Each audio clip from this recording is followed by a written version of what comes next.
And here we are. There's my 57. I was sitting one morning eating my breakfast and I was thumbing through Facebook like I usually do. And I had a little notification pop up on Marketplace that this 57 came up for sale in Lost Nation, Iowa, which literally is lost in the middle of Iowa. There's like 200 people that live there. I was pretty excited. I contacted the guy within 2 minutes of it going up for sale. And I was the first person, and I bought it sight unseen over the phone. And when I went to pick it up, the guy said that I had been the first of about 500 people that contacted him to buy it. So I went down and picked it up immediately and got it home. And I wasn't really sure what direction to go with this car. I originally wanted to grab it and restore it. It's been a long time since I've had a bug. My first car was a Volkswagen Super Beetle. It was a pile of crap. I have spent probably the past 30 some years building bugs, racing bugs. I've raced off-road bugs for a really long time. Did a lot of off-road racing and trucks, built a lot of cars, built a lot of trucks, but I wasn't really expecting to do this, but I just happened to stumble across it. I got it home, I tore it apart, and started to quickly realize that there wasn't really a whole lot to work with on this thing. It was kind of a Frankenstein, had a lot of different parts from a lot of different years. The engine wasn't the original engine. If you look down here, you can check out body pieces. Rear fenders were original, front fenders, well, the front fenders were original, the back fenders weren't. The hood's not the right hood. It's not a four-hole hood. The deck lid is original, but it's bashed up. So I kind of weighed my options, and I said, you know what? If I sink the money into this thing to restore it, I'm going to have way more into it than really what it's worth. So I thought about it for a little while and said, you know what? I might as well just see if I can do a build on this thing and keep it as cheap as possible and just maybe make a pavement dragger. So here I am. I got it all apart. My brother was kind enough to get the fenders off it. Took the pan out. And you know what? It's not really that bad. Lucky for me, the guy that had it, he had passed away. And I think he had intentions of restoring it. So we had a lot of parts that came with it. And it came with two brand new floor pans, Bosch pans, which I was like, hey, all right, I don't have to buy those. So today, that's where I'm going to start with. I'm going to put some new pans on this thing, but eventually I'm going to see how cheap I can build this thing. I'm going to put air ride on it, but I'm going to see how cheap I can put air ride on it. I'm not going to buy a big air ride kit with, the swing axle bag kits and all that stuff. I'm going to piece together just a kit from stuff, whatever I can find on eBay. Little air shocks here and a little tweaking here and there. I'm going to put a beam on it. I'm going to get just a cheap beam, like a lowering beam off of Craigslist or eBay probably. But we're going to deal with all that stuff later. I guess it's sort of kind of a rare car. It is a ragtop. Somebody had spray painted this thing blue, which I hate because they spray painted right over the original coral interior color. The outside is coral. It's underneath the blue. A little bit later, I'm going to try to buff this thing down and see if I can get most of the original color to come back out. I got a lot of patching to do. It's got the standard rust, down in here. And I thought, if I'm going to restore it, I'm going to do it all right and everything. But then I was thinking, with the direction that I'm going with this car, I'm going to put the patches in. But I'm not going to finish it all off. I'm not going to make it like restoration quality. I'm going to make it structurally sound. So it's safe. It's not going to fall apart. It's got a lot of rust, in the back. But it's solid, it's there. So that's what I'm going to work with. I'm going to just make it structurally sound and drive it and drag it on the pavement. The engine, like I said, the engine that was in it is sitting right over here. It's just it's a pile of crap. You know, somebody took a 1600 out of another car and threw it in there. I don't even know if it ran. I just pulled it out. Somebody had converted it over to 12 volt.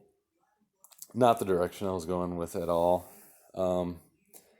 I have had a 1600 engine that I had left over from when I was racing. It really wasn't anything. It was just a bone stock 1600. This board 10 over. I dropped it off to my buddy Adam, who builds race engines. And he's going to go through and just spike it up a little bit with a cam, a couple, dual 34s. Just a little bit of tweaking here and there. So it's going to have a Stinger exhaust sticking out the back. It's going to be loud, not fast, I mean, it's just going to be a cool car to drive around and drop down on the pavement when you're cruising and make some sparks. But, it's not really an instructional video. I mean, I'll show you what I'm doing here and there, but it's more of just me documenting what I'm going to do to this car. I'm going to do some cool stuff, like I said, I've had nice cars in the past, and I'm not restoring this thing. I'm just going to make it look cool and drive around Illinois with it. There's not a big Volkswagen scene in Illinois. Everybody's all about crotch rockets and, turbo cars. And I think it'll stand out cruising around. It's not California. It came with a cool roof rack. It's like a OG roof rack. Trying to find a surfboard to stick up on top, to kind of complete the theme. But hey, you know what? It's hard to get a surfboard in the Midwest.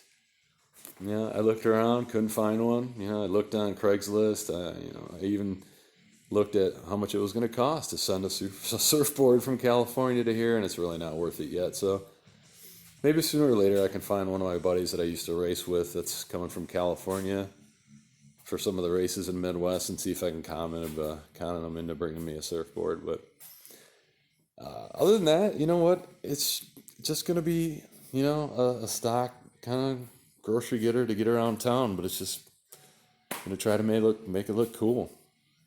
The interior, I believe it or not, the guy still had all the original interior parts, which are sort of, I guess, intact. They're super, super dirty. I got the trim panels. I got the front seats and the rear seats. I got the bumpers, which are all beat to crap. Everything's all kind of piled up here, but you can see I got the bumpers and, the seats and everything. I'm keeping it all. I'm going to clean the stuff up. I'm going to cram it in the car so it's all still there. It's just going to look pretty mean, in my opinion. So I'm down here today by myself in my brother's garage. I come down here and trash his garage because I don't have a shop anymore. So I should have the experience to do this. I've spent, 30 years plus as a body technician.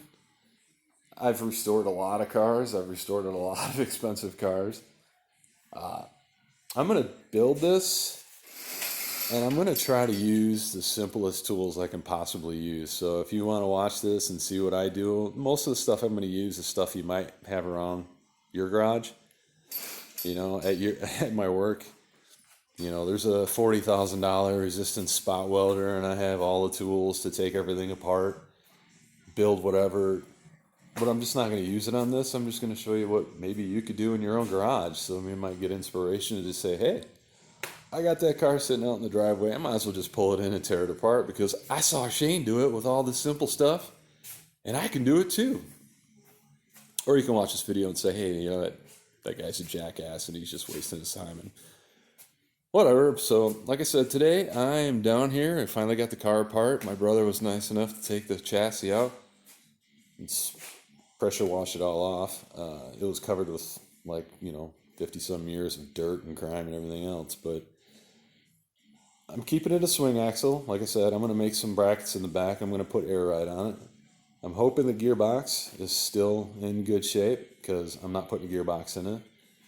It needs everything. It needs lines. It needs brake lines. It needs brakes. I'm just going to put the stock brakes back on it. I'm going to use the drums that are on there. I'm going to get them turned. I'm not putting the e-brake back on it, obviously. Well, maybe I will. I guess it's probably a good idea to put it on there so it doesn't roll away when I park it somewhere on a hill. But today, I'm going to kind of check in with you here and there and show you what I'm doing, but I'm putting pans on it. And it really shouldn't be that big of a deal because pans really aren't that hard. You know, just grind some spot welds off. I'm going to line up the new ones and weld them in. So that's where I'm going to get started. I'll check in with you in a few minutes after I get them off, and I'll show you how I went about taking them apart. So here we go.